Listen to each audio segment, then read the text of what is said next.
To discuss the import of last night and what it means going forward, the big man, Bill O'Reilly. Thank you for joining me, my friend. Tucker says hello. Yeah, okay, I'm looking forward to that interview. So, what'd you think about last night? Did Trump achieve what he needed to, or did he get what he wanted because the Democrats gave it to him with their behavior? Donald Trump last night did what he wanted to do. Number one, he got on the record that his accomplishments in the first 6 weeks were fairly extraordinary, which is true, both good and bad. And number two, he taunted the Democratic Party into making a myriad of mistakes. I think the Democratic Party is on the verge of collapse. And I liken it to 1931, when Herbert Hoover and the Republican Party basically said to the very suffering American people in the Depression, we're not helping you. You got to do it on your own. It's all about self-reliance. We're not going to give you any safety nets. That led to 5 consecutive Democratic wins. 5. Not until Dwight Eisenhower, 20 years later, did the Republicans recover. I see the same scenario for the Democrats. So I wrote a message of the day on BillO'Reilly.com, which I know you read every morning, first thing. It said, hey, didn't the far left, the Elizabeth Warrens, used to be against war, Vietnam, they're against Iraq, Afghanistan, they didn't want to whack Soleimani, Biden didn't even want to get bin Laden. Well, it wasn't that their posture, but now, all of a sudden, they want to go in Ukraine and go and go and go and go. What happened? What happened was Trump hatred. And that's what the headline is of the speech last night. When you are hating someone, you lose all perspective. You lose all feeling. You're consumed. And I wrote a book that's going to be out in September called Confronting Evil. And these people who did all these terrible things, they all had one thing in common. They hated. They were just haters across the board. That's what you saw in that chamber last night.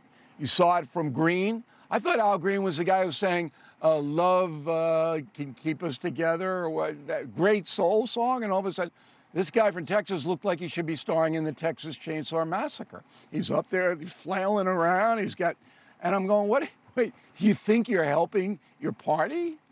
Do you think anybody at home watching this likes this in the House of Representatives?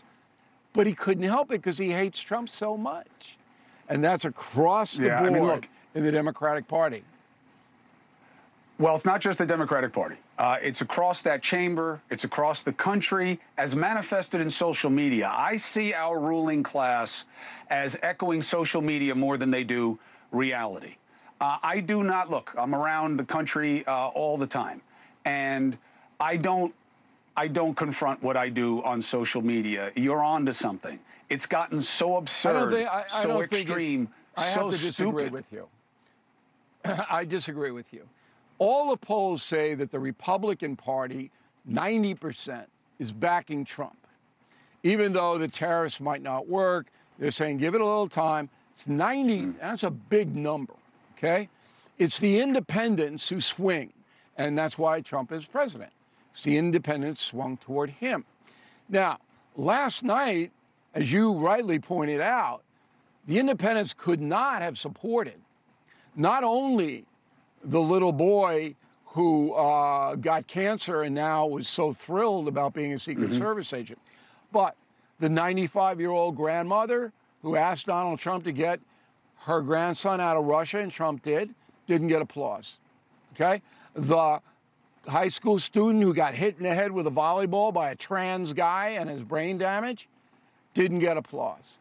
I mean, you're sitting there and you're going, something is very wrong. And when you are a hater, and it doesn't matter whether it's Trump or it's your guy across the street, you lose all perspective. You're consumed by that emotion. And that is what is happening.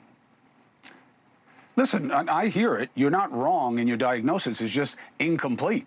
I mean, literally, I just sat with Tucker for several hours today, who's like the spirit animal of this administration. And there's plenty of animus to go around. And the reason that party, I see numbers more low to mid 80s right now, which is low for Trump within his party, which makes sense given the economic kind of, let's say, passive progress that he's made since he got in, which is to say none economically. You can't look at Trumpism, you can't look at MAGA and not see a hateful dynamic. There is hateful of immigration. There's hateful of brown people. There is hateful of diversity. There is hateful of inclusion. There's a lot of hate to go around, Bill. It's not just the Democrats. They've just now fallen into it, and I think it's hurting them.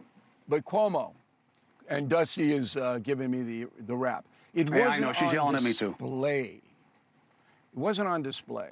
So we'll continue this conversation on March 30th, live, Westbury, Long Island, when I will show my intellectual superiority over not only Cuomo, but Stephen A. Smith. And that will be a night to remember, better than a Taylor Swift concert. I like that tagline, that it's better than a Taylor Swift concert. It'll certainly be more affordable. Bill O'Reilly, thank you very much for your perspective, as always. I look forward to seeing you every day and on the 30th. Be prepared. Hey, thanks for watching. Go to joinnn.com to find NewsNation on your screen. And don't forget, click the red subscribe button below to get more of NewsNation's fact-driven, unbiased coverage.